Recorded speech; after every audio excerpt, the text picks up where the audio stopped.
kita semua, saudara yang terkasih di dalam nama Tuhan Yesus, dimanapun Anda berada, saya percaya penyertaan kuasa Roh Kudus selalu menyertai kita semua. Dan saya percaya setiap saudaraku yang mengikuti dalam program rohani kebenaran mereka ini, saudara pasti diberkati oleh Tuhan. Sebelum kita masuk ke dalam kebenaran akan firman-Nya, mari saudara yang terkasih, terima kita bersatu di dalam doa. Terima kasih Tuhan Yesus atas penyertaan, kasih, dan kuasa-Mu di dalam setiap kehidupan kami. Biarlah terus kehidupan kami selalu ada di dalam pemeliharaan Tuhan. Pelihara hidup kami Tuhan, perbarui roh kami, agar kami tetap ada dalam kasih dan kuasa dan penyertaan Tuhan. Dan kami berdoa agar setiap firman yang kami dengar pada saat ini itu terus menjadi benih yang bertumbuh dalam setiap roh bagi kehidupan anak-anak-Mu, terutama mereka yang telah mendengar dalam YouTube ini. Terima kasih ya Bapa. Inilah doa kami, biarlah peranan Roh Kudus ambil alih dalam setiap firman yang saya sampaikan ini dari awal pertanda akhir. Di dalam nama Tuhan Yesus. Haleluya. Amin. Haleluya, saudara terkasih dalam nama Tuhan Yesus. Hari ini kita akan masuk ke dalam kebenaran firman Tuhan, yaitu berbicara tentang masalah Allah panjang sabar, besar kuasanya, namun cemburu.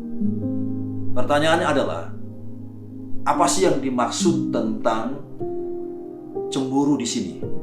Dan saya perlu sampaikan bagi kita semua, kita tahu bahwa Allah itu pasti panjang sabar. Kita tahu bahwa Dia juga besar kuasanya. Tetapi yang menjadi satu pertanyaan kita adalah, namun Dia cemburu. Apakah tentang cemburu ini konsep pemikirannya sama dengan kecemburuan dari manusia itu sendiri? Hari ini kita akan belajar dari seorang nabi namanya Nabi Nahum, yang kita akan melihat tentang apa yang dimaksud tentang kecemburuan Allah di sini. Mari kita buka firman Tuhan kita di dalam Nahum 1 ayat 1 sampai dengan 3. Nahum 1 ayat 1 sampai dengan 3. Saya akan bacakan bagi kita semua. Ucapan ilahi tentang Niniwe, kitab penglihatan Nahum, orang Elkos. Perikopnya, murka Tuhan. Tuhan itu Allah yang cemburu dan pembalas. Tuhan itu pembalas dan penuh kehangatan amarah. Tuhan itu pembalas kepada para lawannya. Ingat saudara, garis bawahi, Tuhan itu pembalas kepada para lawannya. Jadi di sini nanti akan saya jelaskan bahwa tentang Allah itu pembalas bukan kepada orang yang dikasihi, yang cukup yang mengenal tentang Dia, tapi kepada para lawannya. Berarti di luar dari tentang Tuhan itu sendiri, dan pendendam kepada para musuhnya. Yang ketiga, Tuhan itu panjang sabar dan besar kuasanya, tetapi Ia tidak sekali-kali membebaskan dari hukuman orang yang bersalah. Ia berjalan dalam puting beliung dan badai, dan awan adalah debu kakinya. Kalau kita melihat dalam kitab Nahum ini adalah seorang nabi. Dan Nahum ini memiliki satu arti yang artinya dihibur oleh Tuhan. Kenapa dikatakan Nahum oleh Tuhan? Karena ini ada suatu persoalan, ya, penglihatan yang diberikan Allah kepada Nahum bagi orang Elkos. Makanya dikatakan di sini kemurkaan Allah itu terjadi, gitu, akan terjadi, saudara. Makanya dikatakan kalau Allah itu panjang sabar, besar kuasanya, namun cemburu. Kata cemburu di sini ini tidak sama pemikirannya, pengertian dengan kecemburuan yang ada dalam diri manusia itu sendiri. Kalau kita cemburu itu pasti unsurnya negatif. Pasti ada sesuatu yang orang melakukan yang menyinggung perasaan kita. Tetapi tentang Allah di sini, kecemburuan di sini ini tidak sama dengan kecemburuan manusia. Karena apa? Kecemburuan Allah di sini karena apa, saudara? Dia mempunyai sesuatu yang lebih baik dari kita. Artinya, program setiap rancangan Allah itu yang terbaik bagi kehidupan manusia. Dia tidak ada yang sama. Makanya saudaraku, tentang ayat firman ini, Dia Allah yang sabar, besar kuasa, ini disalahartikan oleh orang-orang Elkos di sini. Makanya ketika Allah menampakkan diri kepada Nahum, Makanya arti Nahum ini adalah dihibur oleh Tuhan supaya Nabi Nahum ini tetap dikuatkan, tetap percaya penyertaan Allah itu nyata dalam setiap kehidupan dia. Makanya hari ini bagi kita semua, kalau kita mempelajari tentang dari kitab Nahum ini sesuatu yang luar biasa juga tentang pribadi manusia kita. Nah, pertanyaan sekarang, bagaimana dan apa yang disebut Allah itu panjang sabar, besar kuasanya, namun cemburu? Ada 4 hal berbicara tentang arti atau pengertian tentang Allah itu cemburu. Yang pertama, berbicara tentang Allah cemburu karena rencananya dahsyat bagi kita. Kecemburuan Allah itu bukan melihat dari sisi tentang pribadi manusia kita, tapi dia mau menunjukkan ketika kau hidup di dalam rancangannya, kau nggak perlu khawatir, kau tidak usah bimbang, bahwa rancangan Tuhan itu tidak memberi satu kecelakaan, tapi memberikan satu ada damai sejahtera dalam hidup kita. Coba kita lihat ayatnya dalam Yeremia 29 ayat yang ke-11. Ya, Yeremia 29 ayat yang ke-11. Apa kata firman Tuhan dalam kitab ini? Sebab aku ini mengetahui rancangan-rancangan apa yang ada padaku mengenai kamu. Mengetahui. Kalau Tuhan berkata dia mengetahui, jangan masuk nalar logika kita dalam setiap ada rancangan Tuhan di dalam hidup kita. Ketika kau menghadapi masalah, jangan masalah itu yang menjadi lebih dominan, seolah-olah kesannya Allah itu tidak memiliki satu rancangan indah bagi kita. Mungkin dalam masa pandemi sekarang ini, engkau berkata, usahamu sudah bangkrut, engkau kena PHK. Jangan kau melihat apa yang kau lihat masalahmu sekarang. Tetapi perhatikanlah saudara, saya selalu ingatkan, orang yang percaya pada Yesus, dia adalah anak roh, bukan anak daging. Jadi setiap perbuatan daging itu jangan lebih dominan. Engkau lebih mempercayai, lebih besar kuasanya, sehingga seolah-olah iman percayamu tentang Yesus kau sebagai anak roh itu semuanya sirna. Jadi ini yang disebut kecemburuan Allah. Kalau Tuhan sudah menetapkan bahwa dia Allah yang mengetahui, jangan engkau kebiri, jangan engkau mandulkan kuasa Tuhan dalam hidup saudara. Tuhan itu Allah yang peduli saudara. Makanya tentang ketika Allah berfirman kepada Nabi Nahum ini saudara, maka dikatakan Nahum itu dihibur oleh Tuhan supaya Nahum ini tidak boleh gampang putus asa. Sebenarnya perkataan Allah kepada Nabi Nahum ini juga berlaku bagi kita semua. Ketika kita menghadapi suatu masalah, jangan masalah itu yang membuat kau putus asa untuk kau datang kepada Tuhan. Karena Alkitab berkata, apa dikatakan tadi? Sebab aku ini mengetahui rancangan-rancangan apa yang ada padaku mengenai kamu. Demikianlah firman Tuhan, satu rancangan damai sejahtera dan bukan rancangan kecelakaan, untuk memberikan kepadamu hari depan yang penuh harapan. Jadi hal yang pertama tentang berbicara kecemburuan Allah ini, karena apa? Karena dia, ingat saudara, ingin memberikan suatu rencana dahsyatnya bagi kita. Apa rancangan dahsyatnya? Memberikan satu damai sejahtera dan bukan kecelakaan. Ini hal yang pertama, poin yang pertama, tentang berbicara tentang kecemburuan Allah di dalam setiap kehidupan kita. Jadi Allah itu Allah cemburu, karena kecemburuan disebut di sini bukan ada persamaan dengan kecemburuan manusia. Karena kalau kecemburuan manusia itu pasti unsur negatif. Kalau Allah bukan negatif, justru memberikan hal yang mau terbaik bagi anak-anaknya. Artinya ketika kau punya ada masalah, jangan masalah itu yang membuat engkau tidak percaya rancangan Tuhan untuk memberikan damai sejahtera dalam hidup saudara. Itu poin yang pertama, kata atau makna tentang Allah cemburu.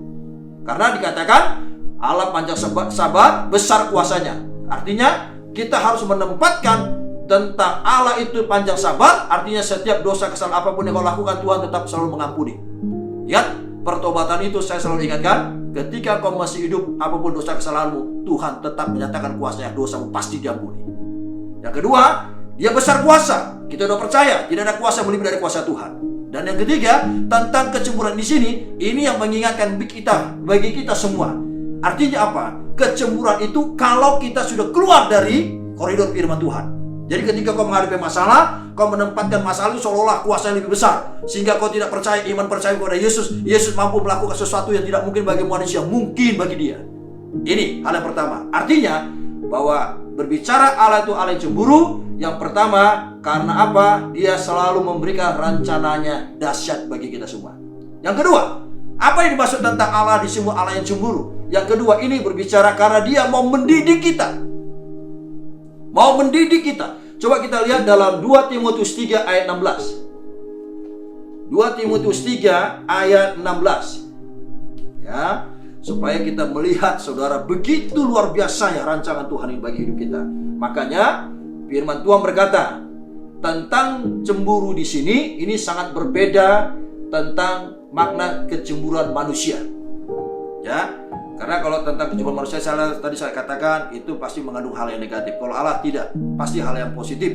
Dia hanya mengingatkan kita, ingat saudara, kalau kau hidup dalam aku, percayalah, kau harus kuat imanmu, kau harus konsisten, tidak boleh berubah. Ketika kau hidup dalam aku, sesuatu masalah yang kau hadapi, aku selalu buka jalan. Ingat saudara, di dalam Yesus, kehadiran Yesus dalam hidup kita, Yesus tidak pernah memberi masalah atau masalah itu dari Tuhan. Tidak.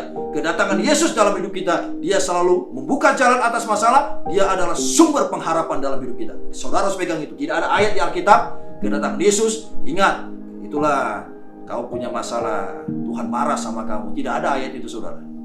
Itu udah peranan iblis dalam hidup kita. Saya perlu sampaikan bagi saudara hari ini, mari kita tempatkan bahwa kebesaran kuasanya itu saudara, tentang dia itu panjang sabar dalam kehidupannya untuk kita. Besar kuasanya, tidak bisa engkau jangkau, kau ukur. Tapi ingat, berbicara tentang kecemburuan di sini tidak pernah sama maknanya dengan kecemburuan manusia. Yang kedua, ya, tadi saya katakan apa sih yang dimaksud tentang Allah cemburu? Karena dia mau mendidik kita. Apa yang dimaksud tentang dia mau mendidik kita? Berbicara tentang kecemburuan Allah bagi kita. Yang kedua, kita melihat 2 Timotius 3 ayat 16. Segala tulisan yang diilhamkan Allah memang bermanfaat untuk mengajar, untuk menyatakan kesalahan, untuk memperbaiki kelakuan, dan untuk mendidik orang dalam kebenaran. Jadi artinya di sini saudara-saudaraku, segala tulisan yang diilhamkan Allah memang bermanfaat untuk mengajar.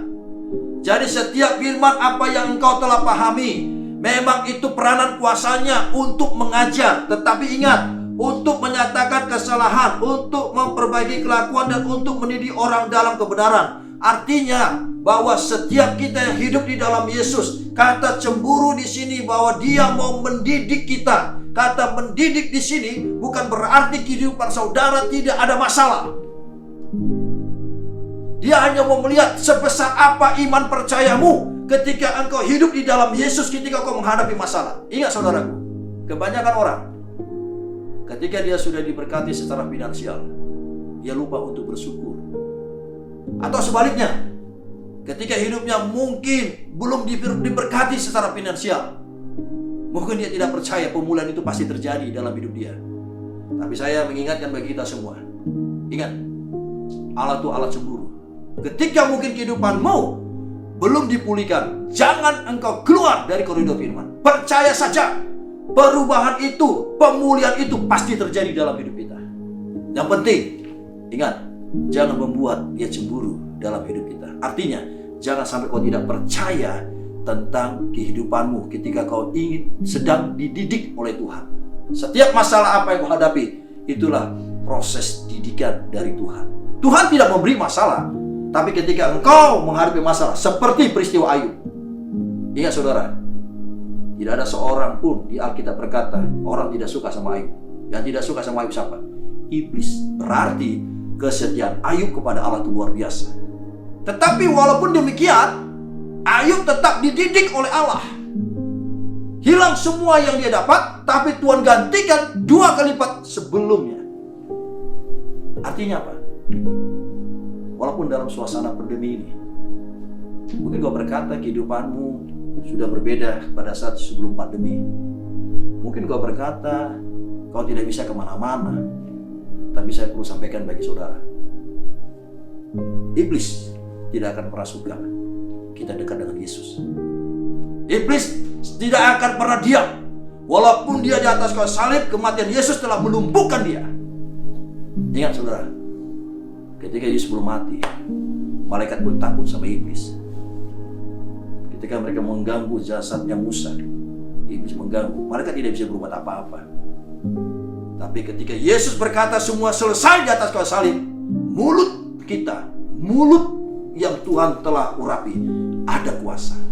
Kita bisa katakan, enyah kau iblis di dalam kehidupan. Hari ini saya mau ngajak kita semua, bukalah hatimu, siaplah engkau dididik oleh Tuhan. Walaupun punya persoalan masalah silih berganti, jangan kau tenggelam atas masalahmu.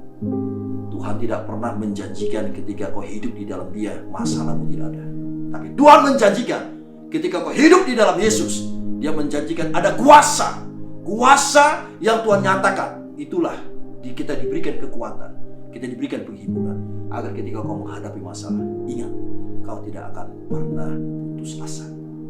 Ini yang disebut tentang yang disebut kecemburuan Allah bagi kita, yaitu berbicara tentang kecemburuan Allah karena Dia ingin mau mendidik kita. Jadi kata cemburu di sini yang berbeda dengan apa kata makna cemburu manusia, ya saudara. Kecemburuan Allah ini hal yang positif. Hanya kalau bahasa sederhana, Dia mau ketika kau punya masalah tetap setia aja sama Yesus. Itulah artinya, saudara. Yang ketiga, berbicara apa tentang kecemburuan Allah ini? Yang ketiga ini bahwa Allah cemburu dengan tujuan untuk memurnikan hidup kita. Apa yang dimaksud untuk memurnikan hidup kita? Kita lihat Injil Yohanes 15 ayat 3. Injil Yohanes 15 ayat 3. Firman Tuhan mengatakan, saya akan bacakan. Kamu memang sudah bersih karena firman yang telah kukatakan kepadamu. Ingat, kamu memang sudah bersih karena firman yang telah kukatakan kepadamu. Ini bukan berlaku kepada siapa saja. Kamu memang telah bersih. Kamu memang sudah bersih karena firman. Firman itu sebagai pengingat kita yang ditujukan kepada yang telah kukatakan kepadamu. Ini berbicara tentang Yesus, Bapak Ibu. Ketika engkau percaya pada Yesus, ini mengingatkan kita bahwa tidak ada kata-kata dosa dalam Yesus yang tidak bisa diampuni. Pengampunan dosa membuat kehidupan kita ada kuasa Allah di dalam hidup kita. Kalau kita sungguh-sungguh hidup dalam pertobatan, ingat, saya selalu ingatkan, kalau kau mau hidup bertobat, janganlah kau bertobat karena ingat dosamu. Tidak ada kuasa pertobatan kita, saudara. Tapi saya mengingatkan kita hari ini, bertobatlah karena kasih Kristus yang menuntun dalam pertobatanmu. Ingat, kasih di dalam Yesus itu berbicara tentang kuasa. Sehingga pertobatanmu sungguh-sungguh ada kuasa. Mungkin kau berjumpa dengan teman-teman lamamu. Ketika kau menempatkan pertobatanmu, aku bertobat karena aku ingat kasih Kristus dalam hidupku. Kuasa inilah yang menopang, yang memanggari hidupmu ketika kau berjumpa pun dengan teman-teman lamamu yang mungkin dulu teman pergaulanmu yang tidak baik, yang merusak hidupmu. Engkau tidak akan terpengaruh dengan kehadiran dia di dalam dirimu. Jadi ingat, yang ketiga ini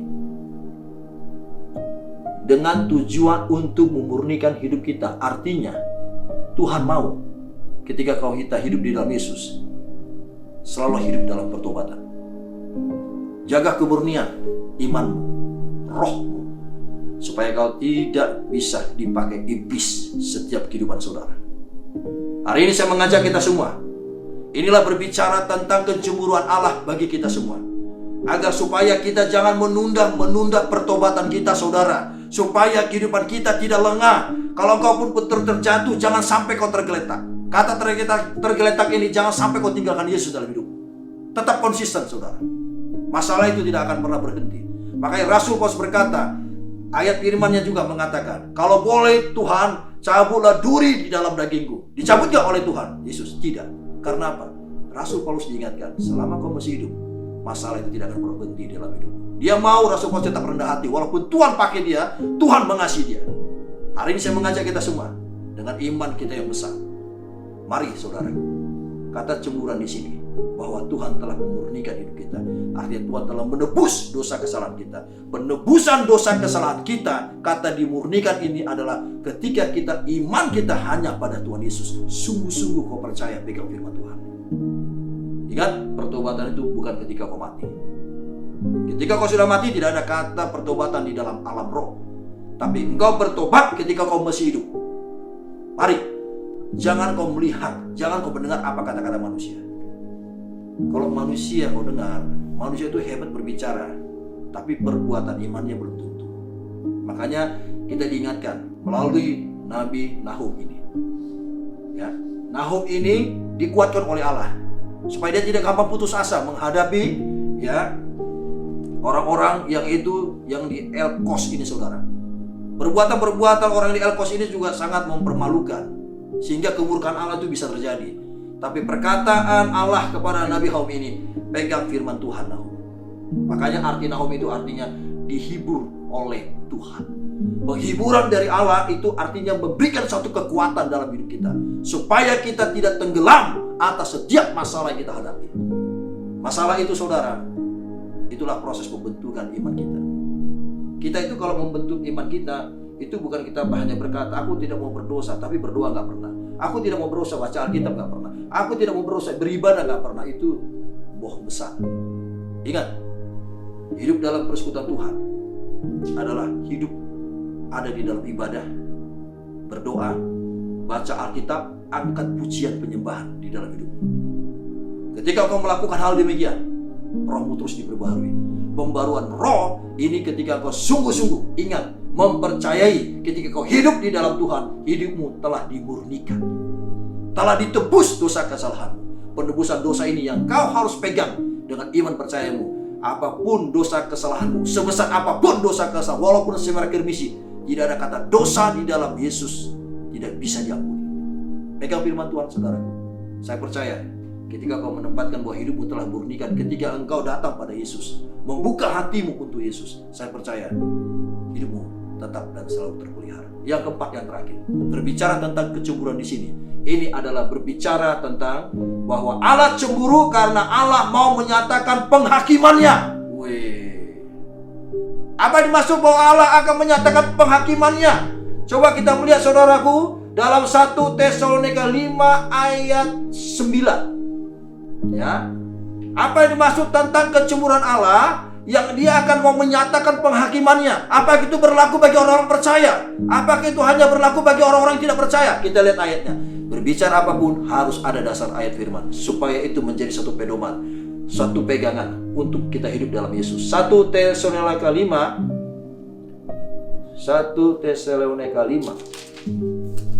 ayat yang ke-9. Apa firman Tuhan berkata?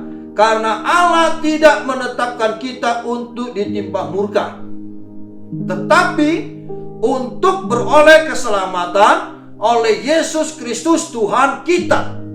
Artinya apa, saudara? Bahwa penghakiman itu bukan ditujukan kepada gereja-gereja Tuhan. Penghakiman itu bukan ditujukan kepada orang-orang yang percaya pada Yesus. Penghakiman ini justru ditujukan hanya orang-orang yang di luar dari Yesus. Ingat, gereja di sini bukan bicara gedung. Gereja ini bukan berbicara tentang daging, tapi berbicara tentang roh. Dan gereja itu adalah saudara, ya, saudara dan saya sebagai pengikut Kristus. Makanya saya selalu mengingatkan bagi kita semua, gereja itu bukan sebagai tempat pengotak-ngotakan. Gereja itu bukan sebagai tempat ada pembatas, orang tidak boleh gereja sini atau tidak. Bukan itu, saudara. Kalau kau masih menempatkan gereja itu seperti pengotak-ngotakan, ada kelompok-kelompok, berarti kau belum mengerti. Gereja itu bukan berbicara daging, bukan bicara gedung, tapi ini berbicara tentang roh. Setiap gereja punya talenta, punya karunia masing-masing. Mari, setiap talenta karunia yang Tuhan telah percayakan bagi kita, kita kembangkan. Bukan kita kubur, bukan kita tidak kembangkan. Kembangkan talenta berapapun yang kita terima dari Tuhan. Ketika kau mengembangkan, saya percaya kehidupanmu pasti penuh otoritas kuasa. Tentang penghakiman ini, kau tidak perlu khawatir menghadapi akan tentang akhir zaman ini. Walaupun ada prediksi orang tentang virus corona ini, ada varian-varian baru. Percaya aja, saudara. Penghakiman itu bukan ditujukan kepada orang-orang Kristen, bukan orang-orang pada gereja-gereja Tuhan. No. Pertahankan iman saudara. Penghakiman Tuhan itu juga pada orang-orang yang tidak percaya. Tetapi ingat, iblis tidak akan pernah diam. Dia akan selalu menggerecoki kita supaya iman kita berpaling kepada yang lain. Pindah keluar dari Yesus, gitu, saudara. Ini saya punya ingatkan sebagai saudara yang terkasih dalam Yesus. Ketika Anda mendengar program ini, saya percaya, ingat, Allah itu Allah yang cemburu. Kecemburuan Allah ini berbicara, yang terakhir, ini berbicara tentang dia mau menyatakan penghakimannya. Makanya dia itu akan melakukan suatu perbuatan-perbuatan kemurkaannya kepada apa? orang yang di Elkos. Makanya ketika itu Nahum diberikan penghiburan oleh Tuhan. Kau jangan gampang putus asa. Biar bagaimanapun orang-orang di Elkos ini mesti ada orang-orang yang mesti mau mendengar setiap apapun yang kau perkatakan setiap firman. Hari ini saya mengajak kita semua. Mari saudara, apapun persoalan masalah yang kau hadapi hari ini, pesan saya sebagai pelayan Tuhan, jangan tinggalkan Yesus, supaya kau jangan dihakimi. Penghakiman itu hanya ditujukan kepada orang-orang yang di luar daripada Yesus. Hari ini saya mau mengajak kita semua, bersyukurlah setiap apa yang engkau miliki hari ini pada Tuhan. Karena saya selalu ingatkan, orang yang bersyukur adalah orang yang tidak akan pernah ragu akan kasih kuasa Tuhan dalam hidup dia. Walaupun hidupnya belum berubah, tapi pasti berubah, karena perubahan itu sudah Tuhan Yesus nyatakan dalam hidup kita. Masalahnya, apakah kau tetap percaya atau tidak perubahan itu akan terjadi dalam hidup. Makanya hari ini saya mengajak kita semua, ingat, kekristenan itu bukan apa yang kau lihat, tapi apa yang kau percaya. Mungkin kau lihat hidupmu masih seperti ini terus. Mungkin kau berkata, aku udah sekian lama, sekian tahun dalam pelayanan. Dalam setiap hidupku aku sudah berusaha untuk bekerja yang terbaik, tapi hidupku tetap seperti ini. Rumahku masih kontrak. Mungkin aku belum punya mobil. Mungkin rumahku belum besar. Wow, hari ini saya mengajak kita semua, jangan itu yang menjadi persoalan dalam hidup saudara. Ingat saudara, jangan tenggelam atas masalah. Iblis itu tidak akan pernah senang orang yang dekat Yesus. Karena dia tahu, karena dia mantan malaikat, dia tahu semua aturan-aturan di kerajaan surga. Karena dia tahu, maka Tuhan sudah lumpuhkan dulu dia di atas kayu salib. Pelumpuhan itu yang membuat dia seperti singa mengaum-ngaum ya soya, mengaum-ngaum.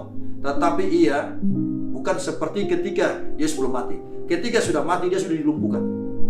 Makanya sekarang bagi orang percaya, kebanyakan walaupun dia seperti singa mengaum-ngaum, tapi banyak orang Kristen yang siap untuk ditelan. Dia menawarkan untuk ditelan oleh iblis. Artinya dia meninggalkan Yesus. Hari ini saya mengajak kita semua, jangan kau membuat Allah itu cemburu dalam hidup.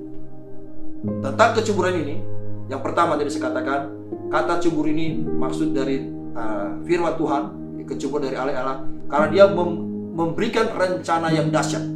Artinya, kita diingatkan, ketika kau hidup dalam Yesus, dia tidak pernah memberikan rencana kecelakaan. Dalam hidupmu mungkin hari ini kau berkata belum ada perubahan, percaya aja. Ketika kau tetap setia pada Tuhan Yesus. Mungkin kau dalam bekerja dalam pelayanan, mungkin kau sebagai pengusaha. Percayalah saudara, setiap hidup itu, gelombang hidup kita itu jangan kita lihat gelombangnya, tapi kita melihat penyertaan Tuhannya. Dia akan tetap dan selalu menyertai hidup kita. Karena dia sudah menjamin, dia memberikan satu rancangan damai sejahtera dan bukan kecelakaan. Ingat, jangan kau keluar dari koridor itu, karena dia Allah yang cemburu. Karena dia akan membantai habis bagi orang yang keluar dari firman. Kedua, kata cemburu di sini maksud firman Tuhan adalah karena dia mau mendidik kita. Kata mendidik di sini artinya setiap persoalan masalah datanglah pada Yesus. Jangan datang kepada manusia.